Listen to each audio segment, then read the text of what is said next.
Otra característica del poder legislativo en nuestro país es que es representativo.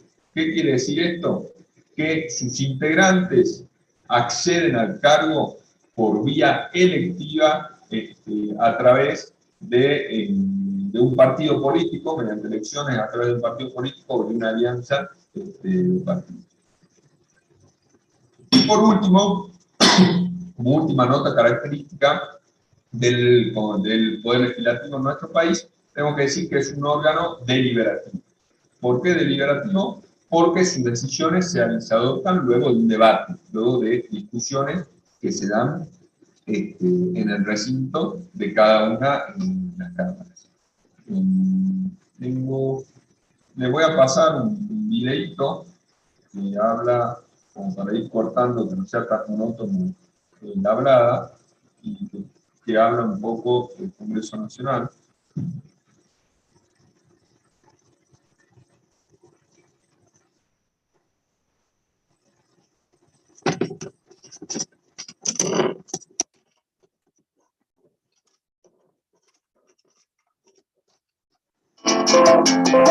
La Cámara de Diputados es una de las instituciones más importantes de nuestro país. Se estableció en 1853 de forma republicana y constitucional.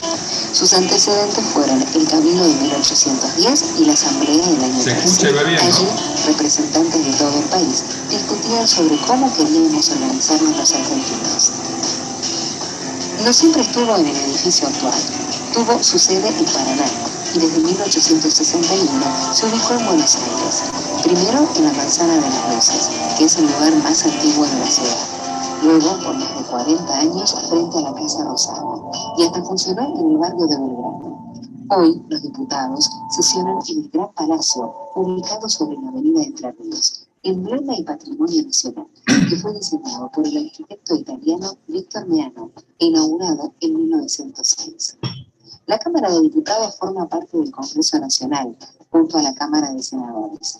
Es un escenario permanente de grandes debates. Para que una ley se apruebe, tiene que pasar por las dos cámaras. Las leyes son para nosotros, todos los argentinos. Los 257 diputados representan a la población de cada una de las provincias, y bajo la bandera de la pluralidad de voces, se agrupan en más de 30 partidos políticos. Tu derecho a votar, tus obligaciones civiles y penales, tus derechos laborales, los impuestos que pagas y cientos de situaciones cotidianas más. Todo esto está regulado por las leyes que se producen acá. Muchos de nuestros presidentes democráticos han sido diputados, como Marcelo Tuyalvear, Arturo Frondizi, Raúl Alfonsín, Néstor Kirchner, Cristina Fernández de Kirchner y Mauricio Macri. El primer diputado socialista de América Latina, Alfredo Palacios, también legisló aquí. Pero la Cámara de Diputados no solo se caracteriza por ser la casa de las leyes, es también el escenario de múltiples actividades culturales y educativas, como conciertos de la Orquesta del Congreso, muestras fotográficas federales, entregas de premio a personalidades destacadas, simposios, charlas, capacitaciones, concursos y actividades para turistas. No sé si ahora me escuchan peor que antes o no, pues para ver si vuelvo a conectar los auriculares o no, porque si no los tengo que estar conectando cada vez que paso un video. Si no me escuchan muy bien y me escuchaban mejor antes, vuelvo a conectar los auriculares, si me pueden avisar.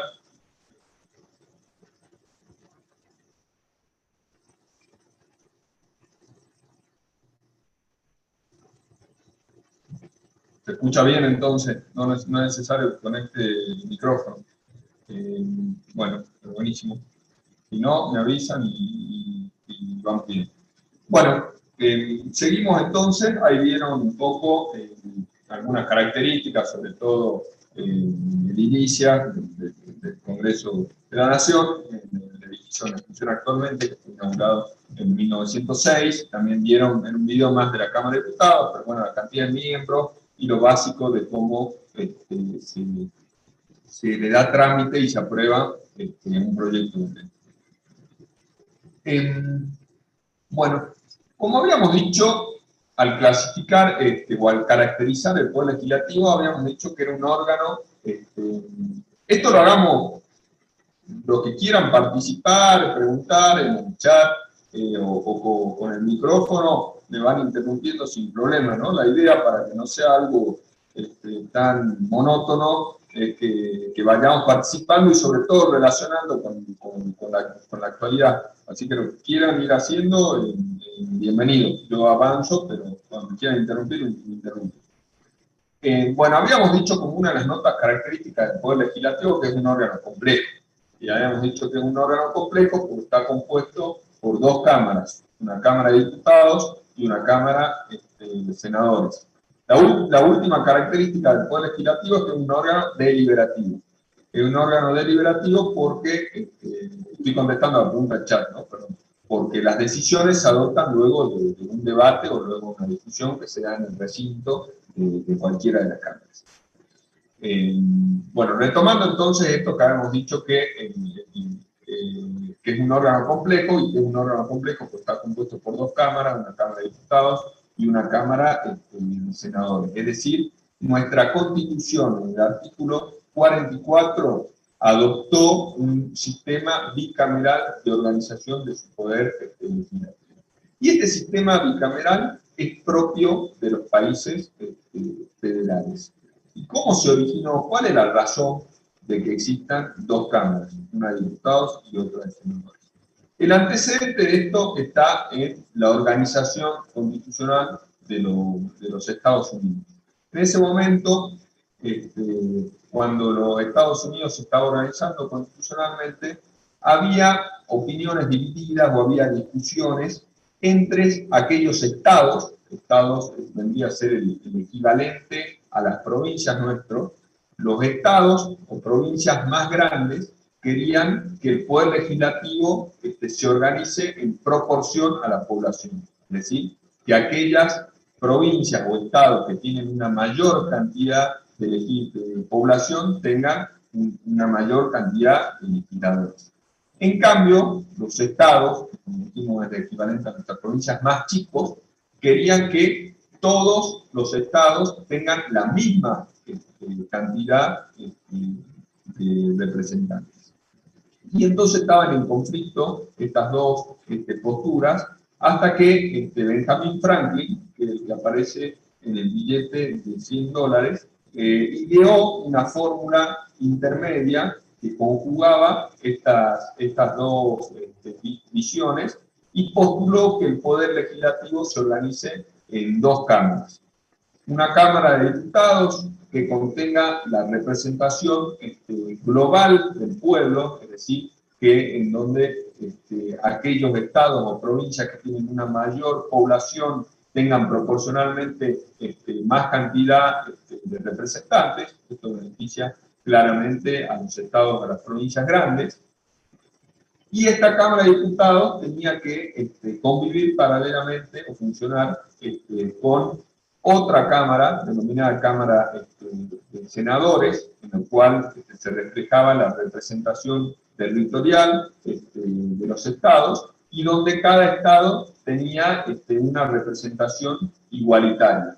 Esto, como ustedes se imaginarán, claramente favorece a los estados o las provincias más chicas. Y este fue el antecedente, digamos, que originó la creación del sistema bicameral y que luego tomó nuestra Constitución. A favor de la existencia de dos cámaras, se afirma también que es un sistema más prudente. ¿Por qué más prudente?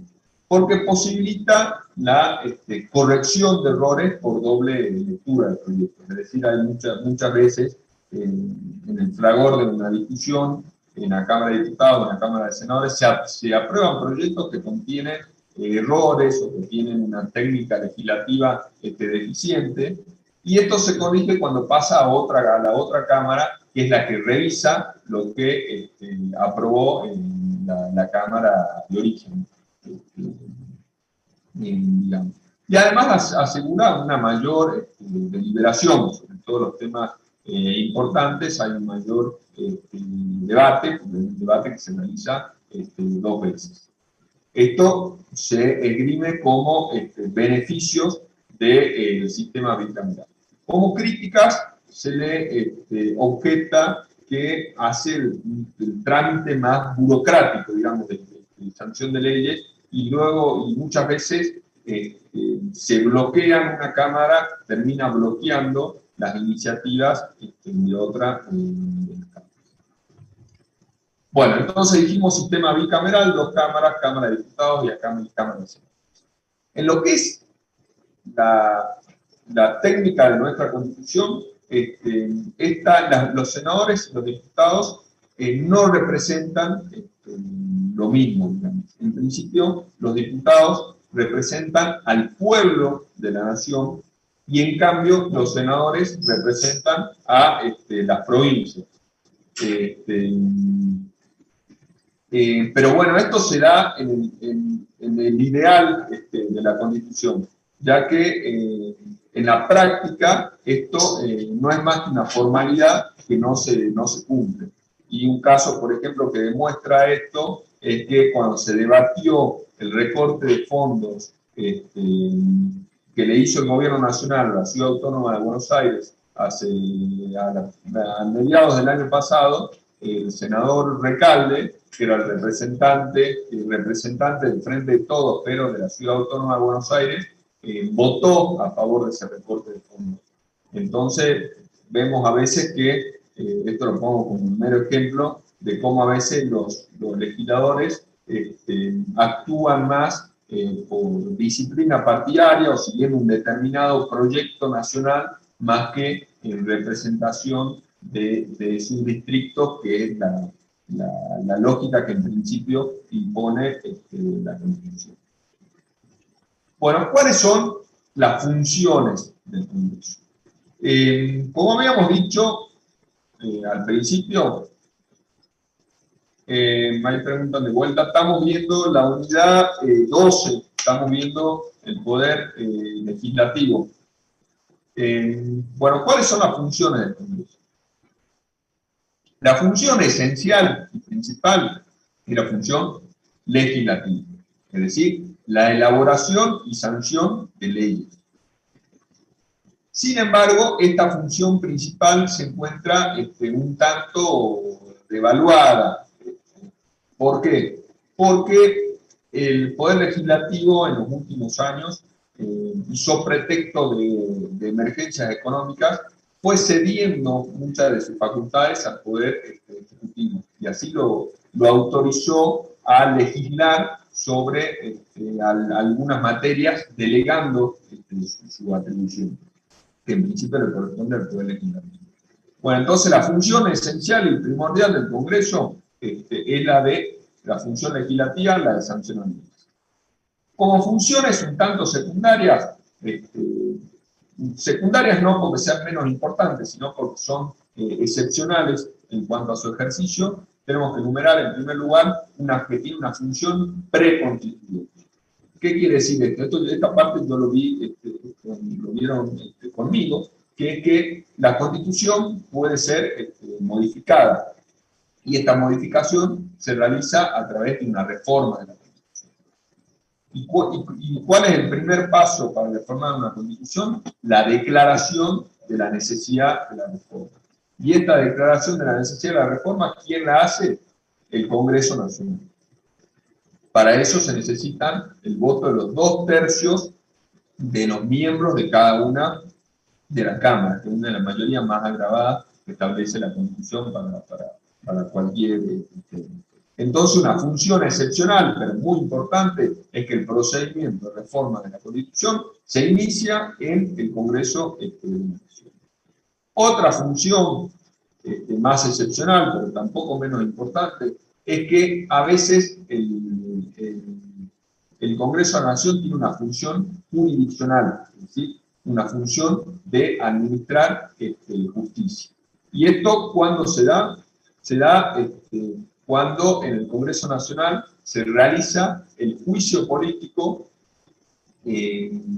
a los funcionarios más importantes del Estado Nacional, que son el presidente, el vicepresidente, el jefe de gabinete, los ministros y los jueces de la Corte Suprema de Justicia. Es decir, esto lo vamos a ver un poquito más adelante, pero hay un procedimiento destinado a la remoción de los funcionarios más importantes de sus cargos, y este procedimiento, que tiene naturaleza judicial, se realiza en el ámbito del Congreso Nacional. ¿Cuál es otra función? También, que no es la principal, pero tampoco menos importante, es una función de control. El Poder Legislativo realiza un control de las actividades del Poder Ejecutivo. Y esto lo vemos principalmente con la actuación de los bloques opositores en la Cámara de Diputados o en la Cámara de Senadores, que suelen realizar pedidos de informes, suelen pedir interpelar al jefe de gabinete o a los ministros, crean comisiones especiales para la investigación de determinados temas. Otra función del Congreso de la Nación es una función de colaboración y gobierno. Es decir, colabora con el gobierno en la fijación de la dirección política, y también parte de esto es que el Congreso Nacional interviene en la designación de ciertos funcionarios importantes, como pueden ser los embajadores, los directores del Banco Central, o los jueces, tanto de la Corte Suprema como los de las instancias inferiores. Ahí las propuestas de candidatos para designar, para cubrir esos cargos que hace el Poder Legislativo, requiere un acuerdo del Senado. Otra función muy excepcional, pero también muy importante, es que excepcionalmente tiene una función electiva del Congreso Nacional. ¿Y cuándo tiene una función electiva? En el caso de acefalía del presidente y vicepresidente de la Nación.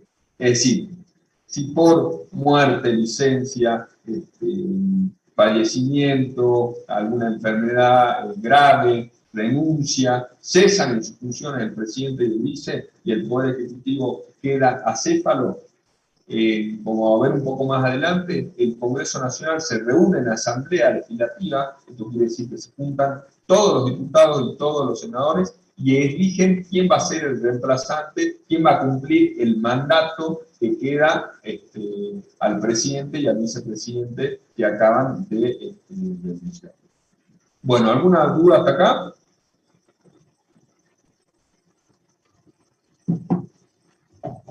Bueno, seguimos. Bueno, habíamos dicho entonces, el Congreso Nacional es bicameral, una Cámara de Diputados y una Cámara de Senadores. En el video, ustedes les nombraron cuántos diputados conforman el Congreso Nacional. Pero esto es un debate que generalmente se suele realizar al realizarse el Poder Legislativo, que cuántos miembros es el ideal que compongan una Cámara. Y esto es una cuestión muy difícil, pues cuanto mayor sea el número de diputados o de senadores que compongan una Cámara, más estarán representados los distintos sectores. Pero también las asambleas o los órganos deliberativos muy numerosos suelen ser tumultuosos, suelen ser caóticos, suelen ser difíciles de hacer funcionar. Entonces se dice que lo ideal es que una asamblea o que una cámara, digamos, tenga un número de integrantes lo suficientemente grande como para que estén representados la mayor cantidad de sectores posibles, pero que este número tampoco sea tan grande que impida un funcionamiento relativamente normal o eficiente de ese cuerpo colegiado.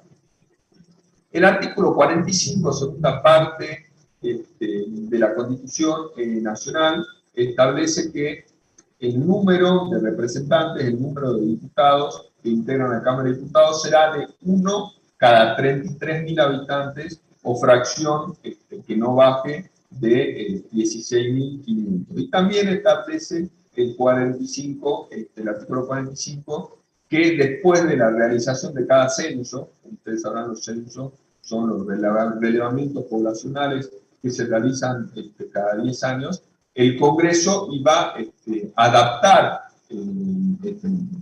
Bueno, hace muchos años que este número no se adapta y que y que tenemos 257 diputados. Estos 257 diputados, como habíamos dicho, se reparten proporcionalmente a la cantidad de población de cada una de las provincias. Así, las provincias poblacionalmente más importantes son las que tienen un número de diputados más grande. Por ejemplo, la provincia de Buenos Aires tiene un total de 70 diputados nacionales sobre 257. La provincia de Salta, ¿alguien sabe cuántos diputados tiene?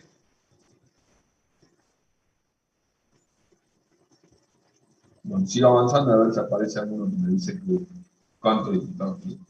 Paralelamente, seguimos con qué bolilla estamos viendo. Estamos viendo la bolilla 12 del Poder Legislativo. Dijimos, son 3 bolillas del Poder Legislativo y hoy vamos a empezar a ver la primera. Bueno, entonces la Cámara de Diputados, 257 miembros, de estos 257 en principio se calculan proporcionalmente a la cantidad de población de cada una de las provincias. Sin embargo, la ley 22.847 fijó un piso mínimo de 5 diputados por provincia. Es decir, ninguna provincia puede tener menos de 5 diputados nacionales. De esta forma, se produce una sobrerepresentación de las provincias que tienen muy poca población, que distorsiona el principio constitucional de un hombre, un voto.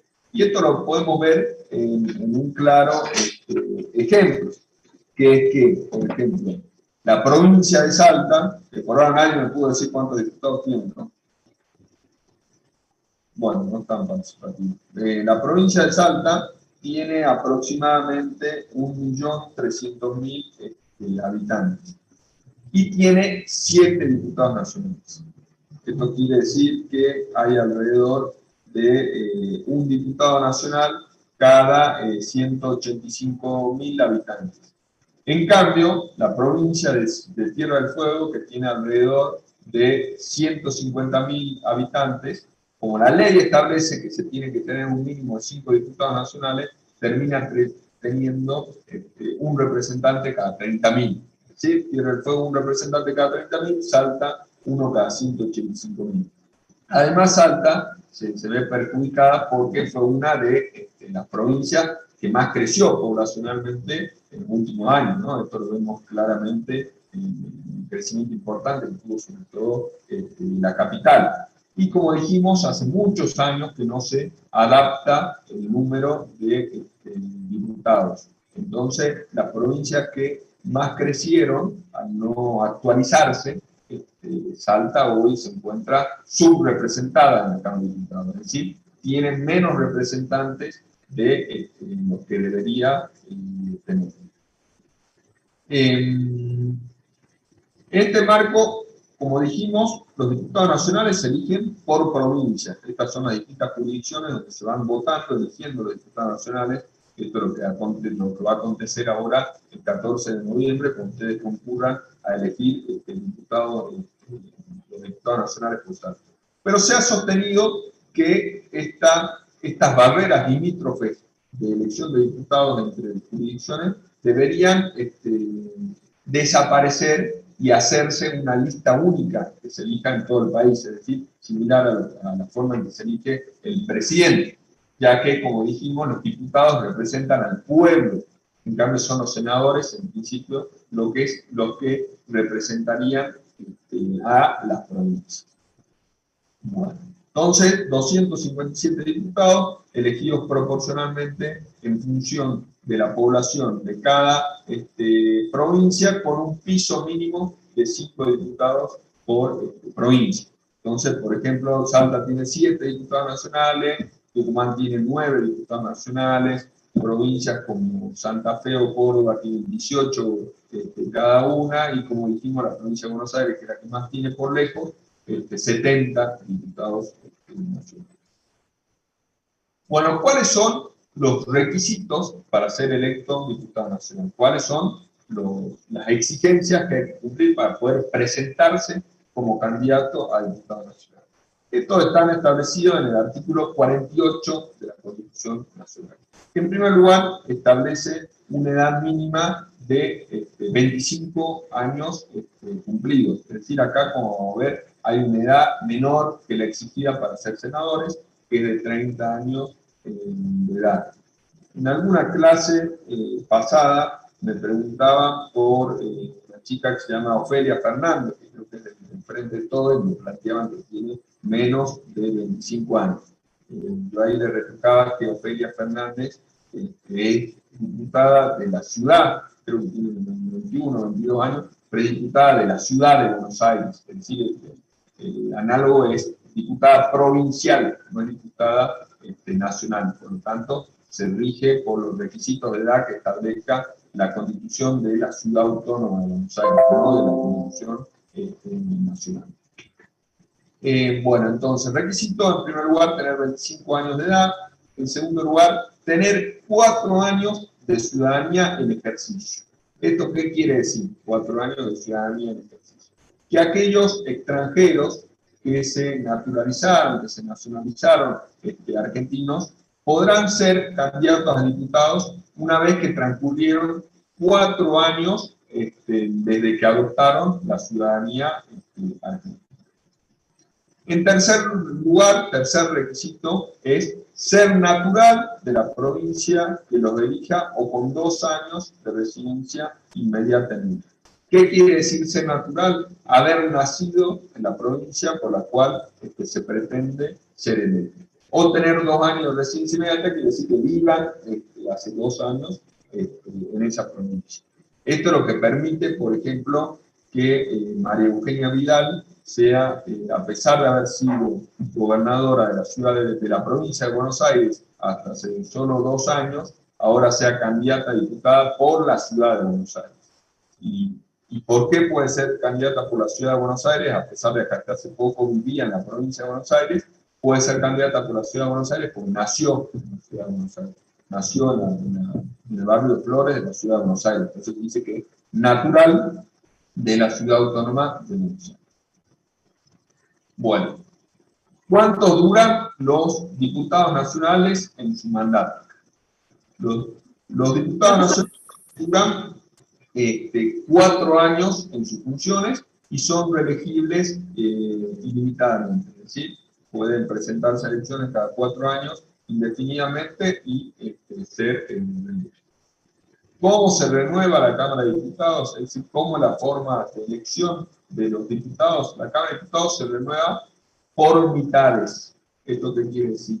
Que cada 2 años, es decir, las elecciones que tenemos cada 2 años, que son los años impares, se elige la mitad de estos 257 diputados. Es decir, cada 2 años, la mitad de los 257 diputados cesan en sus funciones y se eligen 129 nuevos, que pueden ser algunos que sean reelectos o gente nueva que se incorpora a la Cámara. ¿Esto qué ocasiona? Que no haya cambios bruscos de las composiciones, es decir, nunca va a haber una Cámara de Diputados que sea enteramente nueva, sino que siempre va a haber legisladores de por lo menos 2 años de antigüedad que venían cumpliendo una función y se incorpora una segunda mitad.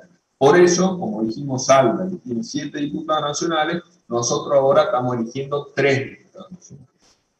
Y dentro de 2 años vamos a elegir los otros 4. Bueno, eso es lo que hace a la Cámara de Diputados. Ahora, profesor, sí. Sí, ¿y cómo se determina qué mitad es la que se renueva o quiénes son los que entran en cada renovación? O sea, los que nosotros elegimos ahora duran 4 años en sus funciones y entonces nosotros estamos en 2021, eso van a durar hasta el 2025. Los que cesan en el 2023, es decir, dentro de 2 años, son los que fueron electos en el 2019. Eso siempre, o sea, se va haciendo intercalado. Hay un caso que es, si querés, que es la primera composición. La primera composición, ¿cómo se hace, digamos? Que es lo que pasó en la Cámara de Senadores hace no mucho, donde se eligió por primera vez a todos los senadores juntos, ya vamos a ver por qué. En la primera elección, si querés, se hace un sorteo de a ver quiénes son los que duran 2 años, quiénes son los que duran 4 años, o como en el caso de senadores, quiénes son los que duran 6 años. En el caso de los diputados, el mandato de 4 años viene hace muchísimos años. Entonces, los que elegimos en el 2019 tienen mandato hasta el 2023. Y los que elegimos en el 2021 tienen mandato hasta el 2025. ¿Está claro? Sí, profesor, ahí está claro. Bueno, la Cámara de Senadores tradicionalmente se lo suele tomar o denominar como un órgano o como el órgano más conservador dentro del Congreso. Y esto deriva en la mayor edad que se requiere para sus miembros, como ver, en vez de 25, 30 años, un mandato más extenso, como ver, en vez de 4 años, 6 años de extensión de función, y un número considerablemente menor, es decir, de 257 bajamos a 72 senadores. Es decir, no es lo mismo ser 1 en 72 que ser 1 en 257. Todos estos elementos contribuyen a una gestión más cautelosa, más moderada, más conservadora. Y además suelen acceder a la banca de senador exponentes de marcada relevancia o trayectoria en la vida pública o política, como puede ser expresidentes o exgobernadores. Por ejemplo, un exgobernador de Salta, actualmente uno de los senadores por Salta. También, bueno, fueron senadores Cristina Fernández de Kirchner, Eduardo Duhalde, Raúl Alfonsín, Fernando de la Rúa, es decir, todos los que ocuparon los cargos más importantes de nuestro país. Carlos Menem, hasta hace poco que falleció, cumplía las funciones de senador. Es decir, son figuras generalmente más destacadas que los diputados nacionales, que por ahí son gente que se está iniciando en su carrera política. ¿Cómo se compone el Senado? El Senado se compone con 3 representantes por cada provincia, más 3 de la ciudad de Buenos Aires. Entonces, la República Argentina tiene 23 provincias, más la Ciudad Autónoma de Buenos Aires 24. Son 3 por cada una de las provincias, hace un total de 72 senadores.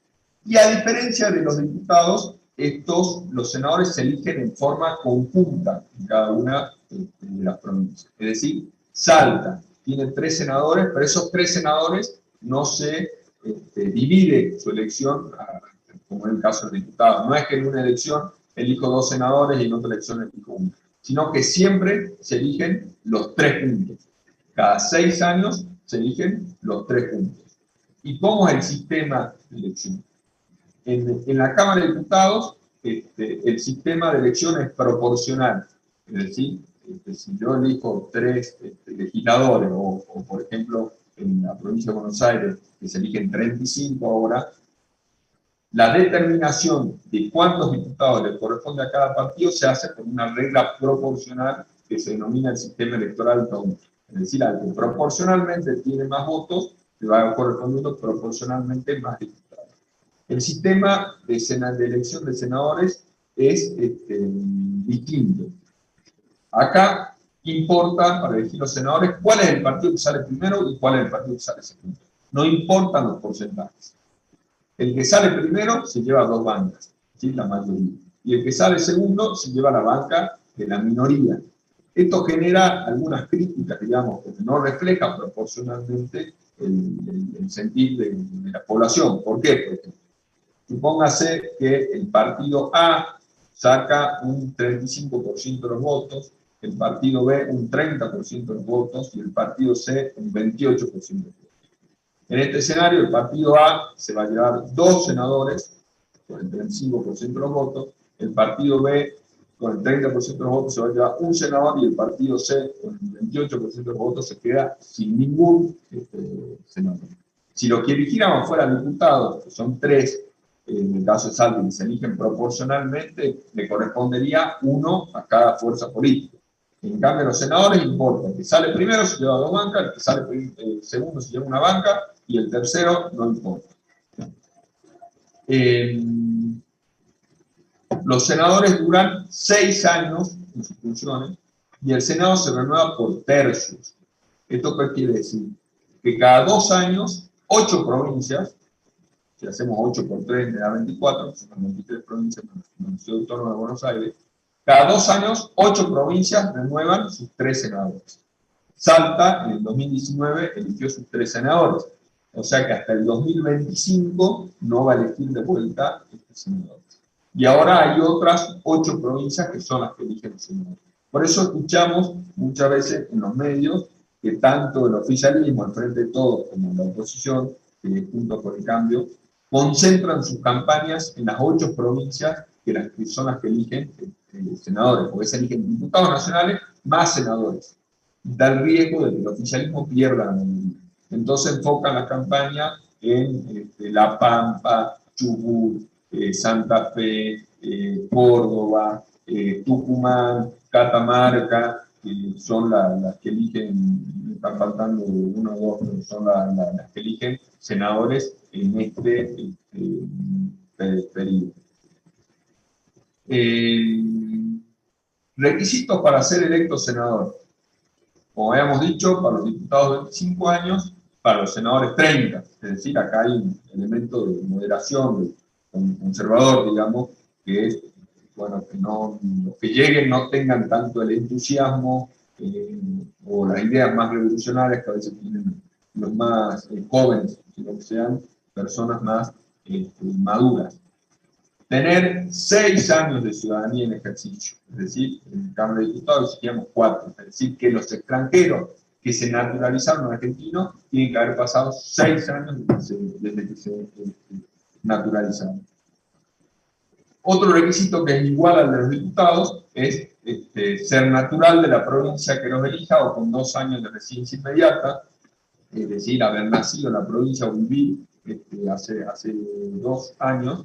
Y un cuarto requisito que cayó en desuso, está establecido en la Constitución Nacional. La Constitución Nacional dice disfrutar de una renta anual de 2.000 pesos fuertes o entrada equivalente. Es decir, se requería un determinado ingreso, bueno, obviamente desactualizado en las cifras para ser diputado nacional, pero como hoy dijéramos que para ser senador nacional se requiere un ingreso mensual de 100.000 pesos. Bueno, este requisito se considera derogado por desuetudo, derogado por desuso. Hace mucho tiempo que los tribunales electorales de nuestro país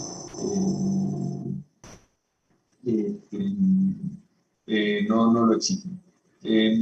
Artículo 55, más o menos, y no es 54, 55, 56, está todo lo referido a los senadores. Bueno, como habíamos dicho, los senadores duran 6 años en su mandato y son reelegibles indefinidamente, y como habíamos dicho, se renuevan por tercios. Bueno, ¿alguna pregunta hasta acá? Profesor, dijo que se renuevan cada 2 años. Sí, por tercios, pero duran 6 años. Es decir, cada 2 años, 8 provincias renuevan la totalidad de sus senadores. Y ahora están renovando 8 provincias. Dentro de 2 años, otras 8 provincias van a renovar los 3 senadores, y dentro de 4 años, otras 8 provincias renuevan sus senadores, y ahí sí empezamos el circuito de vuelta. ¿Se entiende o no? Sí, sí se entiende.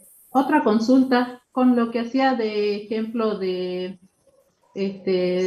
la señora Vidal, Sí. decía que porque era nacida en el lugar donde se la elegía, aun cuando ella no estuviera viviendo allí, el solo hecho de ser nacida en ese lugar la habilita.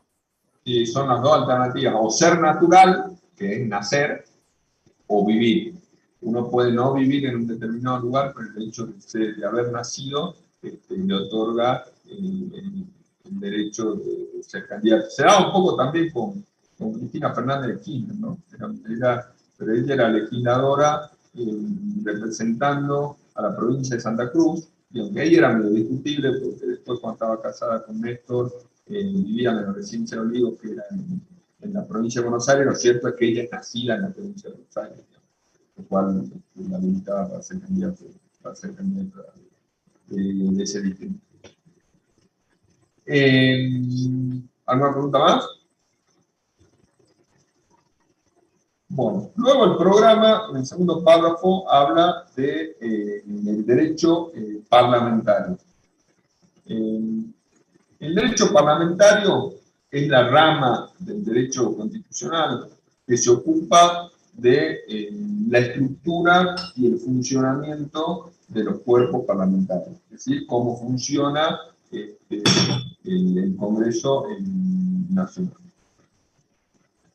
Y así, en lo que hace el funcionamiento del Congreso Nacional, en primer lugar tenemos que hablar de las sesiones.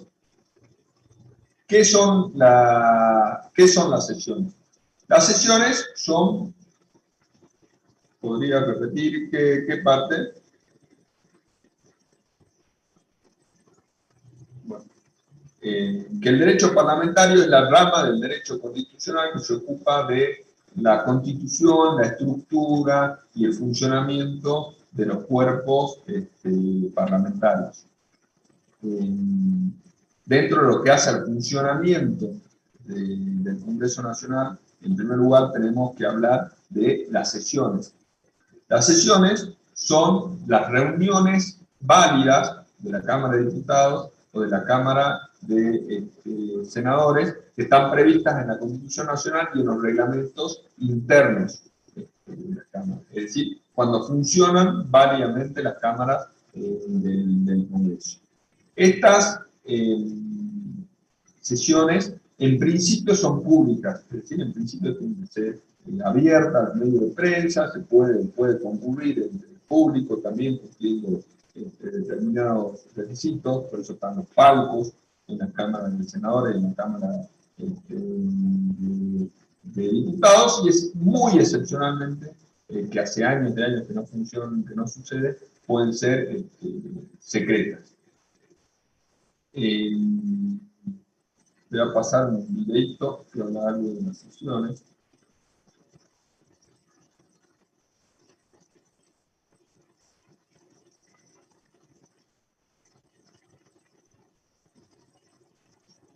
Las sesiones son el espacio donde los diputados debaten proyectos de ley para su aprobación, modificación o desaprobación. En una misma sesión se pueden tratar varios proyectos de ley. Desde el 1 de marzo, cuando el presidente las inaugura, se desarrolla el periodo de sesiones ordinarias. Entre el 1 de diciembre y el 28 de febrero se extiende el periodo de sesiones extraordinarias que solo pueden ser realizadas a pedido del presidente de la Nación. En el recinto, el bloque oficialista se dispone a la derecha del presidente de la Cámara. El bloque opositor mayoritario a la izquierda y en el centro, los bloques con menos cantidad de integrantes. En el tratamiento, en general, los diputados tienen 7 minutos y los jefes de bloque entre 20 y 12 minutos conforme al número de legisladores que representan. La sesión es dirigida por el presidente de la Cámara de Diputados, que administra el uso de la palabra y las distintas instancias del funcionamiento. A la izquierda del presidente está el secretario administrativo, a la derecha el secretario parlamentario y debajo de él están los taquígrafos, que representan cada uno de los testimonios.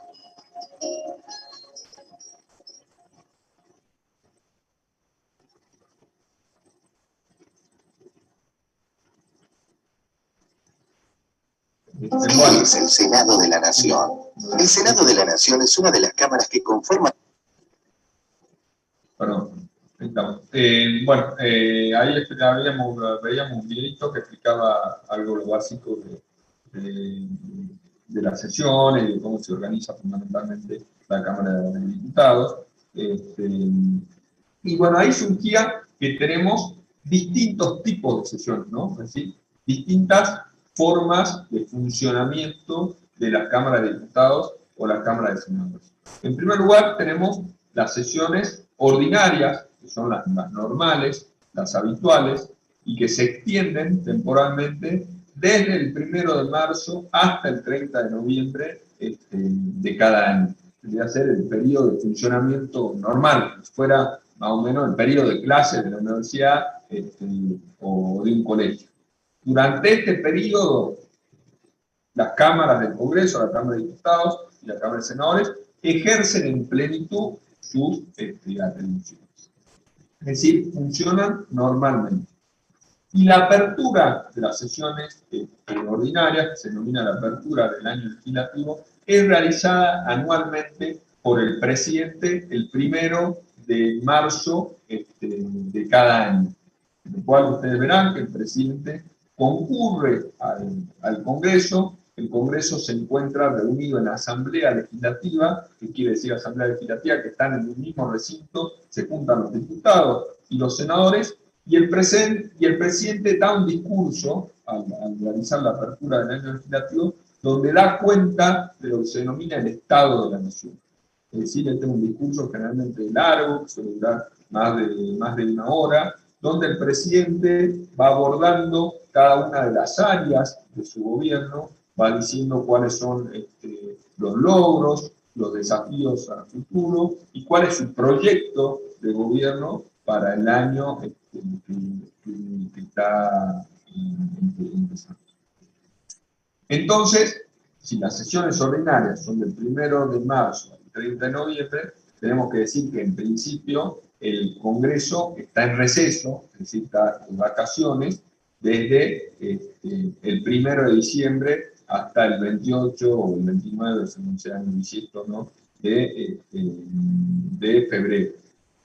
En principio, durante estos 3 meses, el Poder Legislativo no funciona, está de vacaciones. Sin embargo, este receso, estas vacaciones, puede ser interrumpida por otros 2 tipos de sesiones: por las sesiones prorrogadas y por las sesiones extraordinarias. ¿Qué son las sesiones prorrogadas? Las sesiones prorrogadas son aquellas en las cuales, al término de las sesiones ordinarias, es decir, cuando está terminando las sesiones ordinarias, a fines de noviembre de cada año, si no se agotó el temario de proyectos de ley que se pensaba o que se proponía analizar, examinar, se prorrogan las sesiones para darle continuidad a los proyectos que se estaban debatiendo. Es decir, hay una extensión del periodo ordinario. Esto cada vez se usa más, el tema de prorrogar las sesiones ordinarias o llamadas sesiones extraordinarias, porque este periodo de receso de 3 meses hoy es inconcebible, es inadmisible, es de otra época. Hoy nadie puede pensar en que alguien tenga 3 meses de vacaciones en un año, que un determinado órgano tan importante del país no funcione durante 3 meses. Es inadmisible. Esto, bueno, cuando se haga una reforma constitucional, habrá que reducir este periodo de 3 meses a, creo, máximo 1 mes. Esto es lo que está sucediendo en el debate que se realiza de la reforma de la Constitución de Salta. La Constitución de Salta también establece un periodo de receso similar, y dentro de los artículos que están autorizados a modificarse la Constitución de Salta, tal que establece el periodo de sesiones ordinarias, y la idea es disminuirlo considerablemente, quizás hasta un máximo. Bueno, sesiones ordinarias, sesiones prorrogadas, y luego tenemos las sesiones extraordinarias. Las sesiones extraordinarias son aquellas que son convocadas especialmente para el tratamiento de determinados temas específicos.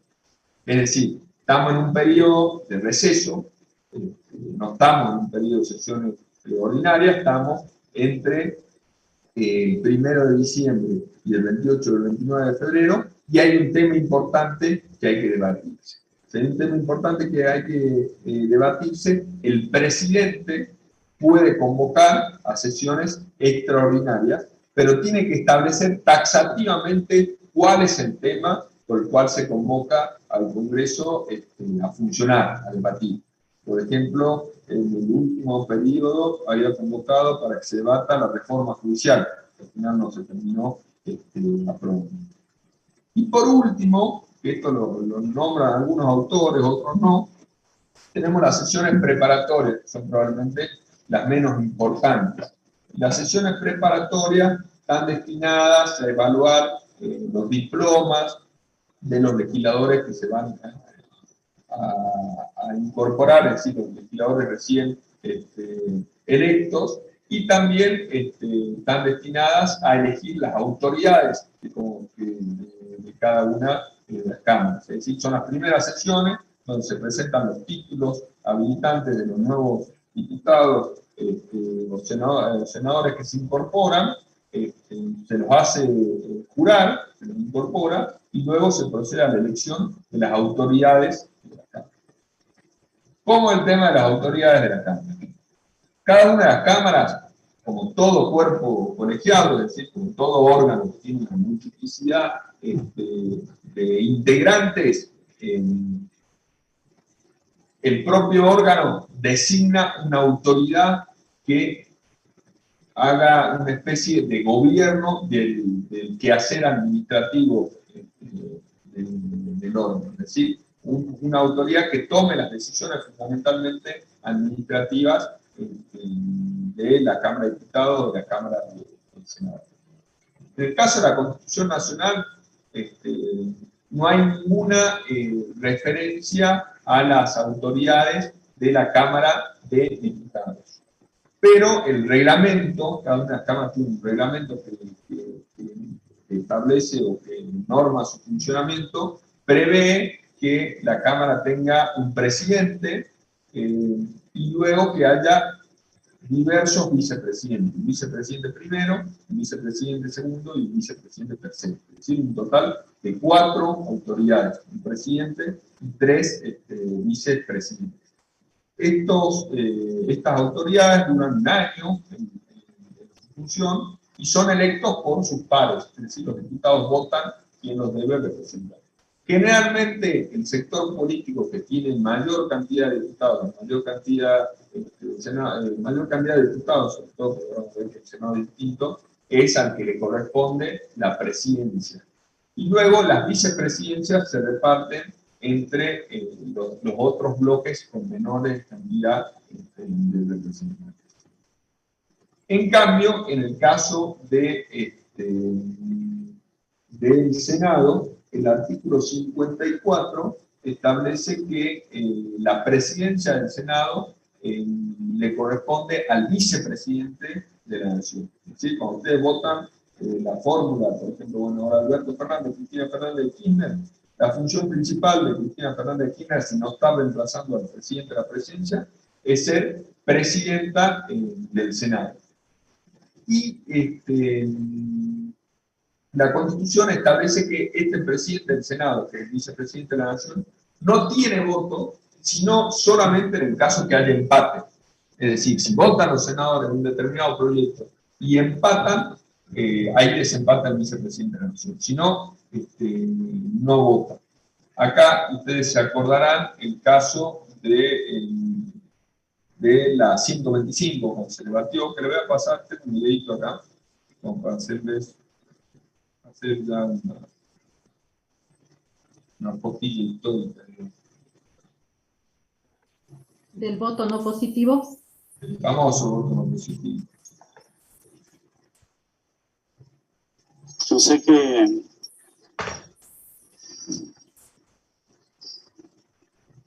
me cabe una responsabilidad histórica en esto. Quienes desde lo político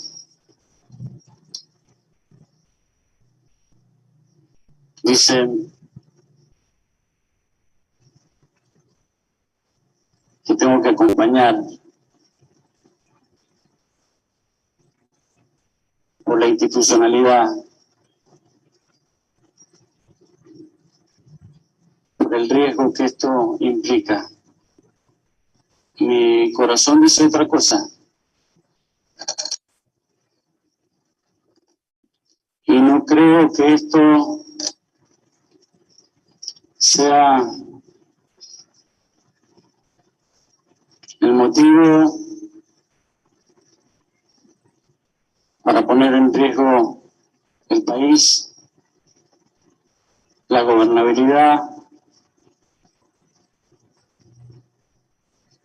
la paz social.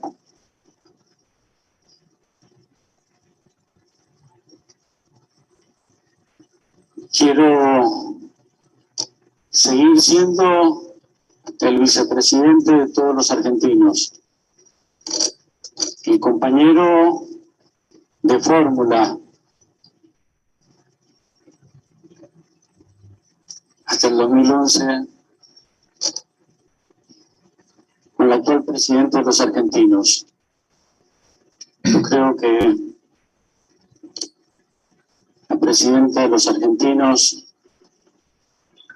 me va a entender que la historia me juzgue. Pido perdón si me equivoco.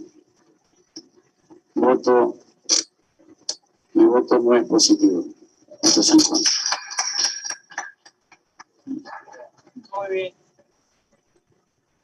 Bueno, por ahí algunos diferentes. Bueno, algunos se acordarán o no de ese momento, pero bueno, fue anecdóticamente un caso muy excepcional, ¿no? Que se llegue al extremo de una votación tan relevante, que haya un empate, que tenga que desempatar el vicepresidente. Eso generó naturalmente un cortocircuito importantísimo entre el entonces presidenta y el vicepresidente. Y hay algunos, creo que lo escuché a Cobo decir en una entrevista, que para él a partir de ese momento nació la grieta. No sé si es así o no, pero es verdad que a partir de ese momento se profundizaron muchos de los enfrentamientos. Pero bueno, lo que hace entonces el Senado de la Nación está compuesto por el presidente, el vicepresidente de la Nación, que como dijimos solo tiene voto en caso de desempate, y luego hay tres autoridades más que ya son senadores, digamos, que es un presidente provisional, que se denomina presidente provisional, y dos vicepresidentes, es decir, un vicepresidente primero y un vicepresidente segundo. Estos cargos también se reparten generalmente proporcionalmente en función de cuál es la bancada más numerosa. Bueno, luego el programa habla de privilegios e inmunidades de la ley 25.320. Acá tenemos que decir que las inmunidades son prerrogativas o privilegios destinados a garantizar el funcionamiento independiente del Congreso, por los cuales se exime a los legisladores de determinadas cargas o sanciones. En la Constitución hay previsto dos inmunidades fundamentalmente, que son la inmunidad de arresto y la inmunidad de opinión. La inmunidad de opinión quiere decir que se prohíbe acusar o interrogar judicialmente o iniciar el procedimiento judicial a un legislador, es decir, a un diputado o a un senador, por el contenido, por el tenor, digamos, de sus opiniones o discursos que realicen en ocasión de su función. Esto ya sea dentro o fuera del recinto de la Cámara de Diputados. Esto cayó un poco en desuso, porque yo creo que estaba más orientado a cuando estaba contemplado como un delito las calumnias e injurias. Hoy después se derogó eso, así que hoy no tiene tanta importancia. Pero bueno, en principio, un senador o un diputado puede expresar públicamente su postura sobre distintos temas y esto no tendría que ocasionarle, en principio, problemas judiciales, siempre que lo haga en ocasión de sus funciones. Y la segunda inmunidad, que sí es más importante, es la inmunidad de arresto. ¿Y esto qué quiere decir? Que se impide arrestar, es decir, detener, apresar a un determinado legislador hasta tanto cese en sus funciones o en su mandato. Es decir, en principio no se lo puede arrestar, salvo que sea sorprendido infraganti, es decir, infraganti, quiere decir con las manos en la masa, en la comisión de un crimen, y acá la Constitución dice que merezca pena de muerte aflictiva o infamante. esto por ahí quedó en desuso la terminología, pero la doctrina entiende que con la Constitución alude a esto, habla de a que sean delitos graves. Es decir, en principio, ningún legislador puede ser detenido, salvo que sea sorprendido con las manos en la masa, o bien que la Cámara decida suspenderlo en sus funciones, quitándole esta inmunidad, que es lo que ustedes escuchan muchas veces en la televisión o en los medios como el desafuero. Es decir, la Cámara, es decir, sus pares, autorizan el arresto. En lo que pasó, por ejemplo, en su momento con el exministro de Villa. No se debe confundir la inmunidad de arresto con el avance del proceso. Es decir, por ejemplo, los procesos que tiene la expresidenta, supóngase, si bien no se la puede detener, el proceso, la investigación, el juicio avanza normalmente. Lo único que tiene de privilegio el legislador es que no se lo puede detener, no se lo puede arrestar. Y ahí el programa alude un poco a una ley que regula un poco esto, que es la ley 25.320, que es la ley de fueros, que básicamente lo que dice una ley cortita, después si quieren buscar la ley, pero básicamente dice que cuando se abra una causa penal en la que se impute la comisión de un delito legislador, se impute quiere decir que se le atribuya la comisión de un delito al legislador. En el caso de que el legislador no concurriera a prestar declaración migratoria, ¿qué quiere decir declaración migratoria?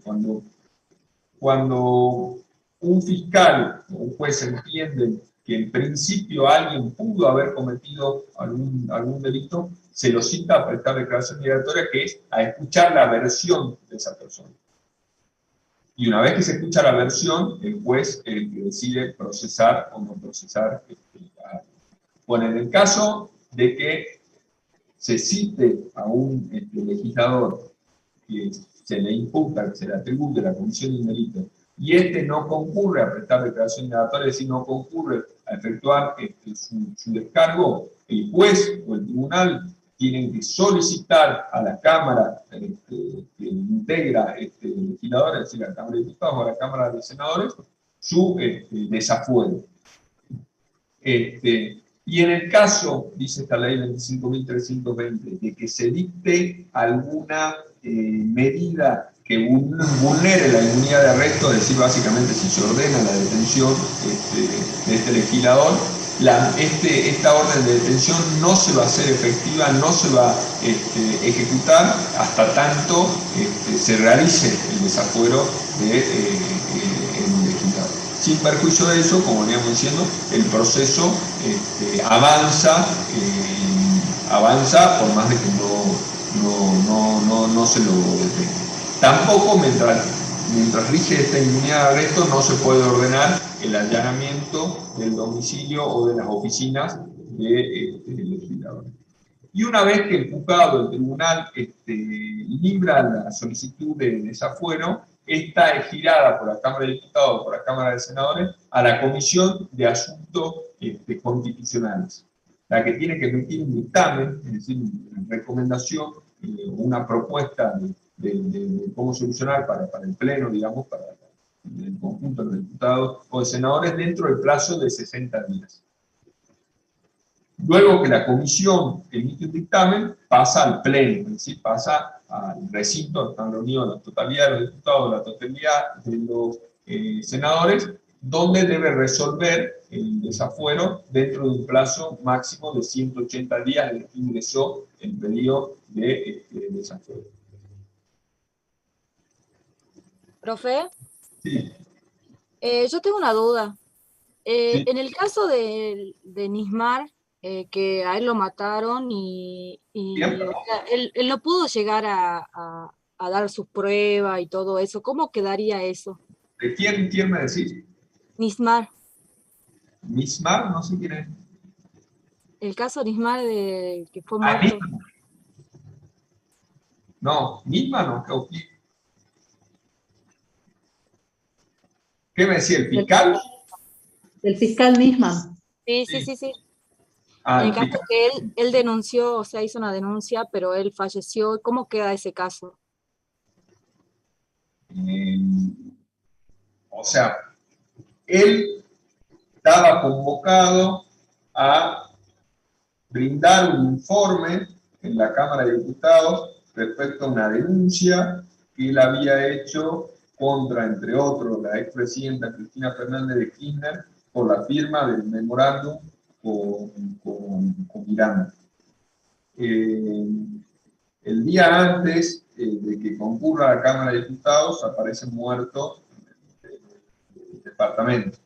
Y por eso muchos dicen nadie muere en la víspera. Es muy raro morir en la víspera, porque había que realizar un acto importante. Pero bueno, sea que haya sido asesinado, sea que haya sido un suicidio, bueno, obviamente no contribuyó a brindar ese informe a la Cámara de Diputados, pero la investigación que él venía realizando la continuaron otro fiscal que lo reemplazó. Luego, eso si no me equivoco, terminó en sobreseimiento, pero bueno, él por ahí era el que más estaba preparado en el caso y el que tenía más información. Pero bueno, que se muera un fiscal o que se muera un juez no termina con una causa, sino que a ese lo tienen que reemplazar otro que continúe la investigación en el caso fiscal o que continúe el proceso en el caso del juez. ¿Está claro?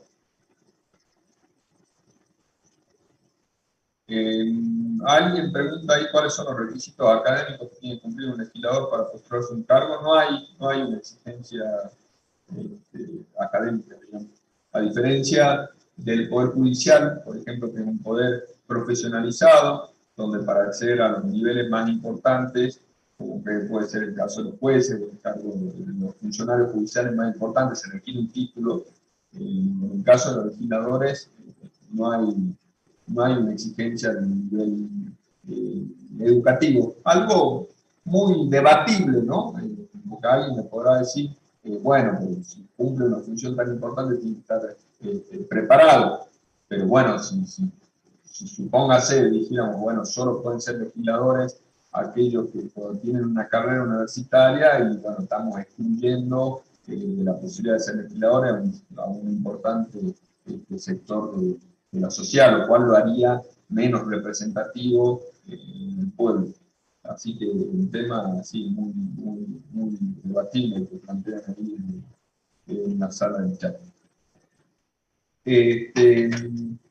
Bueno, luego el programa alude al quórum. El quórum es el número mínimo de legisladores que tienen que estar presentes en el recinto, es decir, que tienen que estar sentados en sus bancas para que se habilite válidamente la sesión.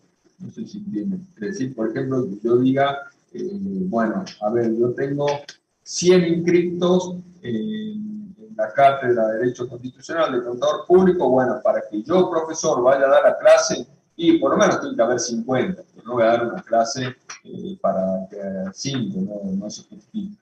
Entonces, bueno, en el Congreso de la Nación se considera que el quórum es el número mínimo de legisladores que tienen que estar para que pueda empezar una sesión. ¿Y cuál es este número mínimo? La mitad más uno de sus miembros, es decir, la mayoría absoluta de sus miembros. En el caso de la Cámara de Diputados, como están compuestos por 257 diputados, tiene que haber 129. En el caso de la Cámara de Senadores, como son 72, tiene que haber un mínimo de 37. No hay que confundir quórum con las mayorías necesarias para aprobar un proyecto, son otros. El quórum es el número mínimo para empezar a debatir, para empezar a discutir el tema. Y esto sucede muchas veces como aquellos que no tienen, que son minorías parlamentarias, tratan, para evitar que se aprueben determinados proyectos, la estrategia es no dar quórum. Es decir, no hacen bajar, como si bajan y votan, pierden, no hacen bajar a sus legisladores al recinto para que no se pueda habilitar la discusión de un determinado tema. Bueno, luego el programa habla de facultades privativas de cada cámara. acá vamos a ir un poquito más rápido ya para tratar de entender. Cada Cámara del Congreso tiene facultades que le son propias, es decir, que no comparte con la otra Cámara, y que son, estas las denominadas facultades privativas, es decir, son facultades que tiene la Cámara de Diputados y no los senadores, o que tiene la Cámara de Senadores y no la Cámara de Diputados. El principio general es que los proyectos de ley de las diversas materias pueden tener origen, pueden iniciarse en cualquiera de las dos cámaras. Es decir, yo presento un determinado proyecto de ley, por ejemplo, no sé, que baja la edad para votar de 18 a 16 años, lo puedo presentar en la Cámara de Diputados o en la Cámara de Senadores. Sin embargo, esta regla general tiene algunas excepciones. Y estas excepciones están dadas porque hay determinadas materias en las cuales la Cámara de origen, es decir, la Cámara donde se inicia el tratamiento, tiene que ser una específica. Así, en los casos de proyectos de ley relativos al reclutamiento de tropas y creación o modificación de impuestos, esto fundamentalmente lo último, el reclutamiento de tropas prácticamente no hay proyecto, pero de creación o modificación de proyectos, la Cámara iniciadora tiene que ser la Cámara de Diputados. Es decir, todo proyecto de ley que quiera crear un impuesto o modificar un impuesto, tiene que iniciar su trámite por la Cámara de Diputados. ¿Cuál es el fundamento de esto? Es que en principio en la Cámara de Diputados están los representantes del pueblo. ¿Quién va a tener que afrontar el tributo? El pueblo. Entonces, en principio, que el debate de un determinado tributo se inicie en la Cámara de Diputados, que es donde están los representantes. Y también la Cámara de Diputados es Cámara de origen de la ley que regula la iniciativa popular y el plebiscito. Esto probablemente lo vamos a ver en otra clase, pero es cuando un determinado proyecto puede ser presentado sin necesidad de que intervenga un diputado o un senador, sino juntando una determinada cantidad de firmas que le impone el tratamiento a la Cámara de Diputados o a la Cámara de Senadores. Entonces acá vimos cuando la Cámara de Diputados es obligatoriamente la Cámara de origen, cuando sí o sí el tratamiento de un proyecto tiene que iniciarse en la Cámara de Diputados. Pero hay otros casos en los cuales la Cámara de Senadores es donde debe iniciarse el tratamiento de un determinado tema.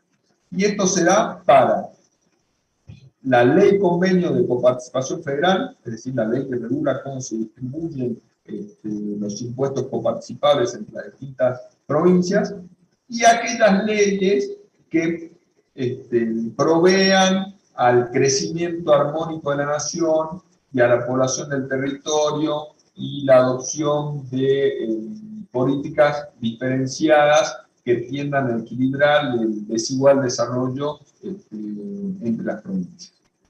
Todos estos temas están fundamentalmente relacionados con las provincias. El Senado, que es donde están los representantes de las provincias, es la Cámara de origen donde se tiene que iniciar el debate de un determinado proyecto que aborde esas temáticas. También, como una facultad privativa, tenemos que decir que el Senado actúa como un consejo de gobierno del Poder Ejecutivo. Con esto que habíamos dicho al inicio de la clase, que es el que presta acuerdo para la designación de magistrados, embajadores, directores del Banco Central o los oficiales superiores de las Fuerzas Armadas. No me acuerdo exactamente el artículo, pero bueno, todo lo que estamos viendo arranca en el 44 y tiene que estar hasta el 75, todo eso está, ahí se desarrolla en lo que es el poder en lo que es el poder legislativo. Para ir terminando, el programa habla del juicio político. Y esto ya yo le adelanté un poco el tema del juicio político. Un principio central de la forma republicana del gobierno es la responsabilidad de los gobernantes por los actos de gobierno. Y como consecuencia de eso, los más altos funcionarios del gobierno, que son el presidente, el vicepresidente, los ministros, los jueces, rinden cuentas de dos maneras. Hay una responsabilidad ordinaria, penal, civil, administrativa, que va por el lado del Poder Judicial, que lo resuelven los jueces. Es decir, si un determinado ministro robó o actuó con sobreprecio en una licitación, hay un procedimiento penal donde se le investiga y eventualmente se le impone una pena por ese delito. Pero paralelamente hay una responsabilidad política que es la que se realiza en el ámbito del juicio político. Y que tiende, ¿cuál es la sanción que impone el juicio político? La revocación del mandato. Es decir, hace cesar en sus funciones al funcionario.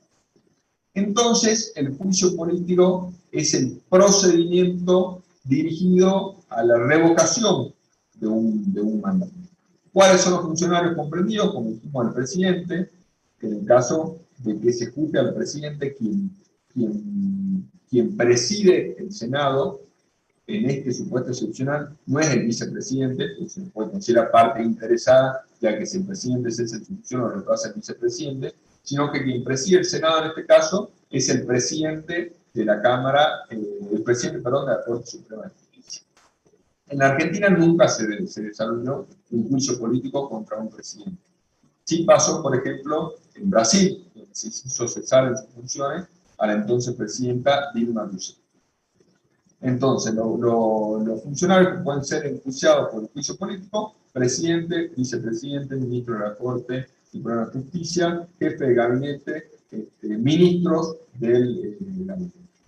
En el juicio político intervienen las dos cámaras del Congreso, y cada una tiene un rol. La Cámara de Diputados actúa como el fiscal, es la que desarrolla, la que lleva adelante la investigación. Trata de probar los hechos que se le atribuyen a un funcionario para hacerlo cesar en sus funciones. Pero antes de que se habilite esa investigación, es decir, antes que cumpla el rol de investigador, tiene que votarse en la Cámara de Diputados y se tiene que declarar que existe mérito suficiente para la formación de causa. ¿Esto qué quiere decir? Que los diputados se reúnan y digan: no, miren, acá en principio hay irregularidades que ameritan el inicio de un juicio político. Para considerar que hay mérito suficiente para la formación de causa, se requiere el voto de los 2/3 de los presentes de los diputados. Entonces, se reúnen los diputados, por ejemplo, y dice, bueno, tal ministro de la Corte, supóngase, se le puede adjudicar un cohecho, una coima para la resolución de causas, o falla contrario a derecho, es decir, dicta sentencias sin tener en cuenta las leyes, sino sus intereses personales. Bueno, se juntan los diputados y dicen: bueno, acá hay algo de prueba para esto, hay mérito suficiente para abrir realmente esta investigación. Si los 2/3 de los presentes dicen que sí, se abre el procedimiento y la Cámara de Diputados pasa a actuar con un rol acusador, digamos, es quien lleva adelante la investigación. Y acá el Senado es el que actúa como juez, es decir, el Senado es el que va a decidir finalmente, va a escuchar a representantes de la Cámara de Diputados que van a llevar adelante la acusación, va a escuchar la defensa del funcionario y es el que va a actuar como juez decidiendo si corresponde o no la remoción de ese funcionario. Para que se remueva a ese funcionario, que actúa como juez, que es el Senado, se requiere el voto afirmativo de los 2/3 de los presentes. ¿Cuáles son las causales del juicio político? Que están en el 53, si no me equivoco. Son mal desempeño de sus funciones. Esta es una causal amplísima, generalmente todo se hace encuadrar dentro del mal desempeño de las funciones. La segunda causal es delito en el ejercicio de las funciones, es decir, haber cometido un delito contra la administración pública en el ejercicio de las funciones, por ejemplo, esto que decíamos, el cohecho, el incumplimiento de los deberes de funcionario público, el abuso de autoridad. O el tercer supuesto es haber cometido un crimen común. Dentro de estos crímenes comunes se excluyen los delitos cometidos por negligencia o impericia, es decir, los delitos culposos, tiene que ser un delito doloso, para que pueda llegar a ser una causal de remoción. Esto, el último juicio político se realizó en el 2002, a instancia del presidente Kirchner, que logró remover a buena parte del entonces Corte Suprema de Justicia de la Nación. Y por último, la bolilla 12 alude a asamblea legislativa. Esto fuimos adelantando un poco, ¿no? Que las cámaras del Congreso, en principio, funcionan por separado. Es decir, funciona por un lado la Cámara de Diputados y por un lado funciona la Cámara de Senadores. Excepcionalmente, se juntan todos los miembros de la Cámara de Diputados y de la Cámara de Senadores en un mismo recinto y resuelven determinadas temáticas en supuestos muy excepcionales. ¿Cuáles son estos supuestos muy excepcionales? En primer lugar, la apertura de las sesiones ordinarias para escuchar el mensaje del presidente, esto que dijimos que sucedía el 1 de marzo de cada año, donde va el presidente, concurre al Congreso, están todos los diputados, están todos los senadores, da su discurso sobre el estado de la nación, y abre la sesión legislativa. Este es el primer supuesto. El segundo supuesto, que se da cada 4 años, es para recibir juramento al presidente y al vicepresidente. Es decir, cada 4 años, cuando se hace el traspaso de la banda presidencial, se juntan en el recinto de la Cámara de Diputados, todos los diputados y todos los senadores. Otro supuesto muy excepcional es para admitir o desechar los motivos de la renuncia, de la dimisión del presidente. Es decir, la renuncia no hay más que aceptarla. Si alguien renuncia, no se puede obligar a alguien a que permanezca en el cargo de presidente, sino que lo que aceptan o rechazan son los motivos. Pero esto es algo muy excepcional también. Otro supuesto de reunión de Asamblea Legislativa, que yo se lo estoy adelantando, es cuando se produce la acefalía del poder ejecutivo, es decir, cuando cesan las funciones del presidente y el vicepresidente, se reúnen todos los diputados y todos los senadores y establecen quién es el funcionario que se va a hacer cargo del gobierno hasta cumplir este mandato. Y otro supuesto, el último, más protocolar, es se realizan asambleas legislativas para la recepción de jefes de Estado o personalidades destacadas. Por ejemplo, cuando vino la reina Máxima, por ejemplo, de visita a la Argentina y se la recibió en la Cámara, en el Congreso Nacional, perdón, se reunieron en la Asamblea Legislativa los diputados y los senadores. Bueno, esto es básicamente la bolilla 12. La última parte fuimos medio rápido, capaz que nos mareé un poco, pero bueno, ¿tienen alguna pregunta?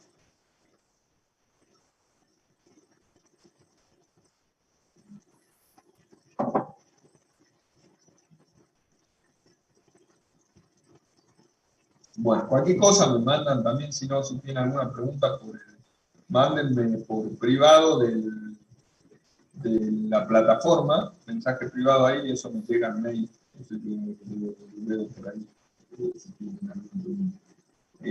Bueno, que tengan muy buenas noches, les agradezco haberme escuchado pacientemente y bueno, quedamos a disposición para cualquier consulta.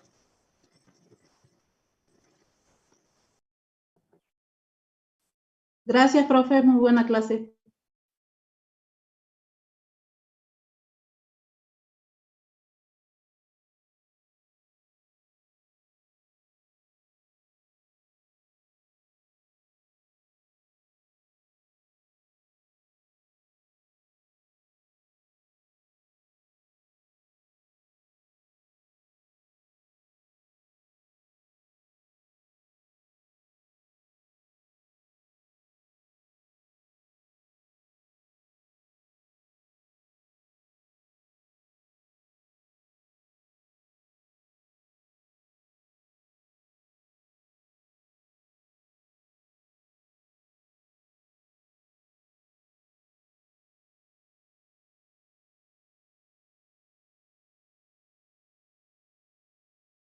Recording stopped.